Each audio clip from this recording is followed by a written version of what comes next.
Nous sommes à J-39 avant la coupe du monde. Nous sommes sur la preview numéro 10. La vidéo d'aujourd'hui sera plutôt courte puisque ça sera sur l'Irak. Alors pour vous situer, l'Irak, c'est au niveau de la Roumanie, du Qatar, de la Slovénie, de l'Irlande. Donc plutôt moyen, on va dire, comme nation pour participer à une coupe du monde. On va passer tout de suite au maillot. Bah non, il n'y en a pas évidemment. Donc pas de maillot pour le Qatar, c'est bien dommage. Comme ils se sont qualifiés en barrage, les maillots mettent un peu plus de temps à être designés. Ils seront probablement moyens, hein, tout au plus. Donc dans un contexte politique forcément particulier, le pays est toujours instable depuis le départ, depuis la mort de Saddam Hussein. Une partie du pays est aux mains de Daesh. Et donc, c'est un contexte en plus particulier avec ce qui se passe en Iran, ce qui se passe en Israël. Et donc, c'est un contexte régional très compliqué, mais pas national particulièrement. Alors, l'Irak, maintenant, on va parler football. C'est leur deuxième Coupe du Monde. Et donc, la première, c'était en 86, où ils se sont inclinés au cours des 3 matchs. Mais ils étaient dans une poule plutôt compliquée avec la Belgique contre qui ils se sont inclinés 2-1, le Paraguay contre qui ils se sont inclinés 1-0 et le Mexique contre qui ils se sont inclinés 1-0. Et donc, forcément, c'était plutôt compliqué. Ils n'ont pas été ridicules, hein. À chaque fois, ils se sont inclinés seulement d'un but. Mais depuis, c'est vierge, il n'y a pas de Coupe du Monde. Et ça se voit à l'évolution historique, hein. La plus haute place jamais atteinte, c'était en 2004, c'était 39e. Sinon, ça oscille globalement entre la 70e et la 100e place. Sauf que ces derniers temps, c'est beaucoup remonté. Là, c'est depuis une dizaine d'années maintenant. On a une génération dorée entre guillemets du football irakien qui monte en puissance. Et là, on peut le voir, hein, sur ce graphique, il monte très bien. Et donc, avec ça, ils attaquent la Coupe du Monde avec des performances récentes pourtant plutôt moyennes. On peut le voir, hein, amicaux internationaux contre Hong Kong et la Thaïlande où ils se sont imposés, mais c'est des nations de très bas rang, hein, Hong Kong et la Thaïlande qui ont une culture football très faible. Après, en qualification, ils étaient dans le groupe du Koweït, de la Palestine, de la Corée du Sud et de la Jordanie. Et donc, ils se sont inclinés seulement 2-0 contre la Corée du Sud. Donc, ce qui pourrait présager d'un bon futur, de quelque chose d'agréable.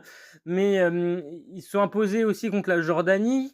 Ils se sont inclinés contre la Palestine. Ils ont fait match nul contre le Koweït. Et donc, forcément, c'est compliqué.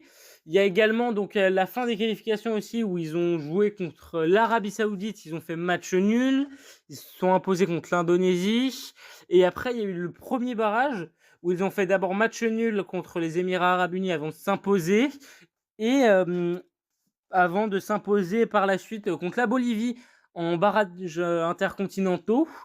Il y a eu également la Coupe arabe de la FIFA, même si c'est une compétition très jeune qui ne vaut pas encore grand-chose. C'est une victoire contre le Bahreïn, une victoire contre le Soudan, une défaite contre l'Algérie 2-0, une défaite contre la Jordanie 1-0, pas très convaincant non plus. Et donc, qu'est-ce qui caractérise cette équipe? Et bah, tout simplement, déjà, dans un premier temps, avant de vous montrer la slide, tout simplement la défense. On voit, hein, ils n'ont jamais pris plus de 2 buts, alors qu'ils ont joué des équipes quand même plutôt solides. Et donc, ça montre une certaine défense, une certaine physicalité. Par contre, ils marquent peu de buts, mais parce qu'ils ont peu d'action.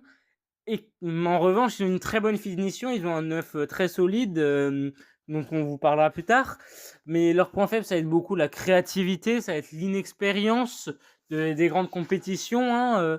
Et donc, leur principale arme pour embêter les grosses équipes, ça va être les coups de pied arrêtés.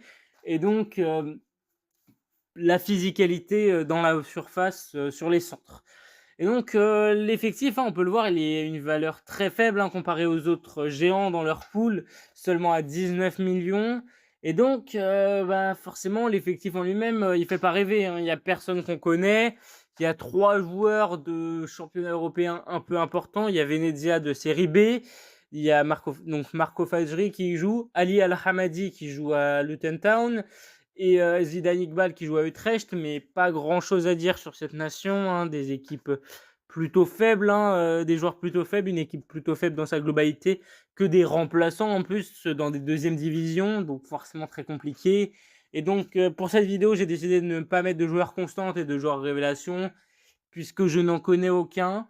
Et la prédiction, de toute façon, est très simple, hein, ils vont pas se qualifier, c'est littéralement impossible, je pense. Pratiquement 100 de chances qu'ils ne se qualifient pas. Quand on voit leur poule, hein, je rappelle Sénégal, France et Norvège, tu ne peux pas te qualifier dans cette poule. Et donc voilà, la vidéo est finie. N'hésitez pas à liker, commenter et vous abonner. Et sur ce, ciao, la prochaine vidéo, ça sera sur le Qatar.